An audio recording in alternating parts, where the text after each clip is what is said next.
What's up, YouTube? This is Too Raw for TV.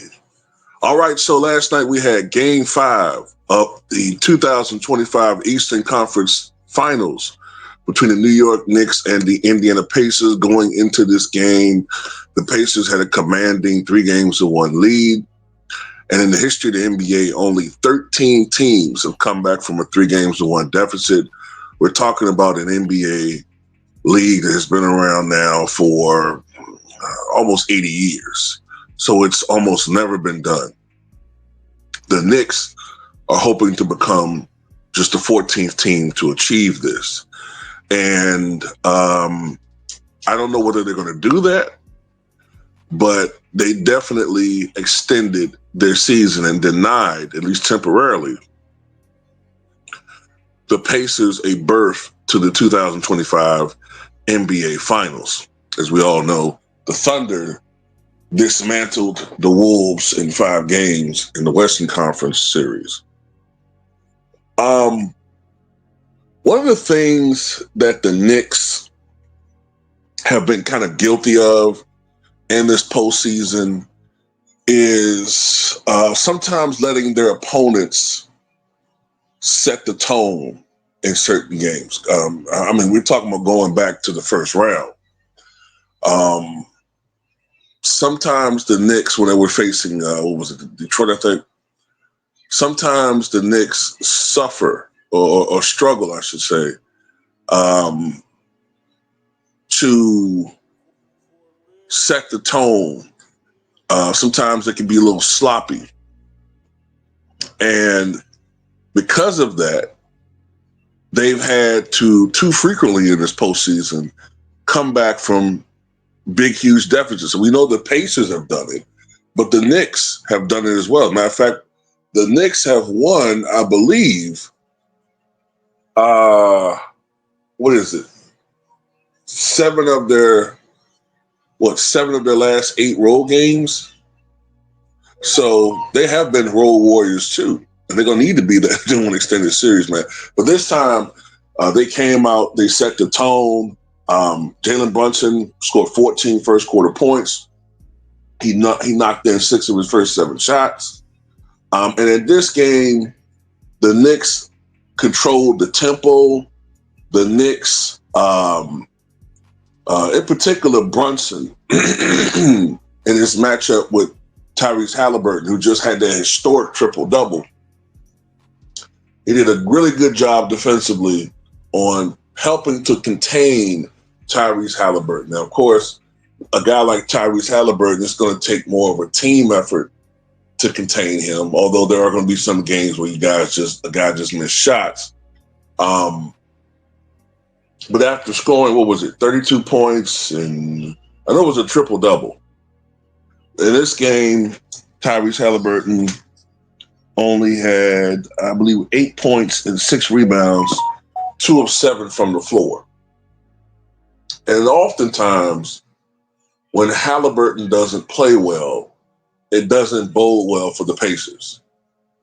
And the Pacers as a whole, after having quarters dropping 40 or more points this postseason, they only had 45 points in the first half.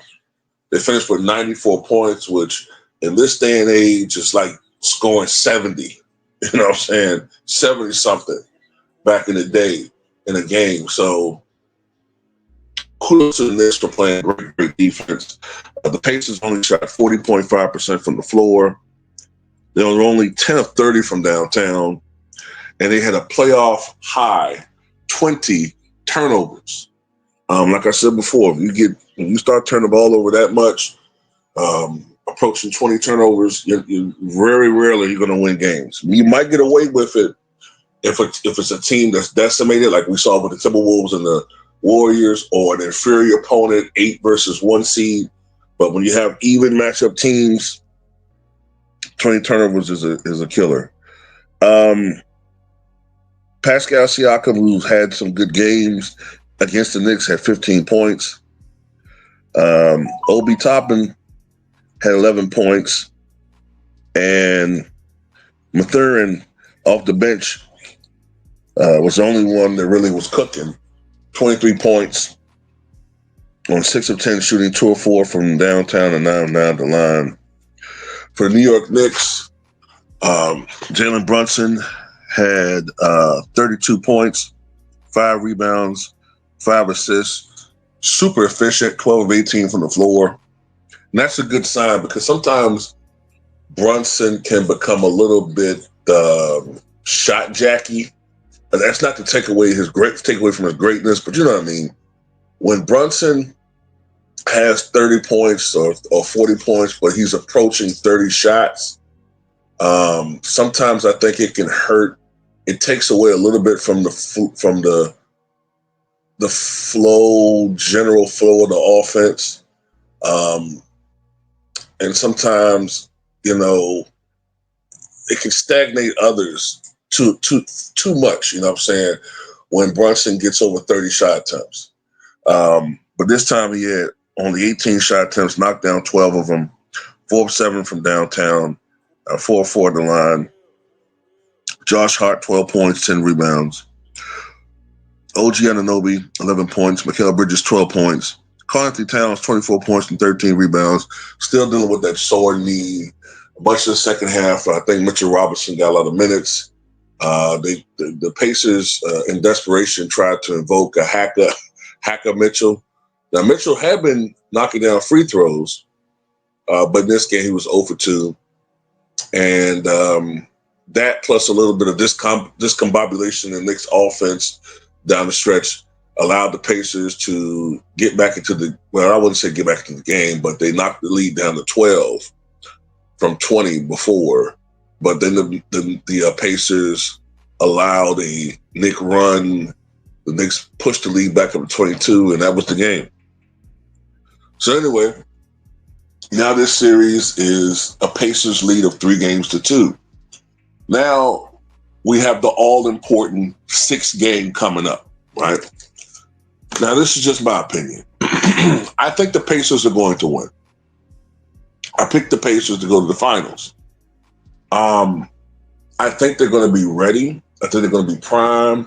The Knicks have got to play the road game of their season, in my opinion, to come out there and force a Game 7. They got to play excellent because the Pacers are going to be rocking and rolling, and they're going to want to get the crowd into the game. So it's going to be important for the Knicks to control the tempo of the game.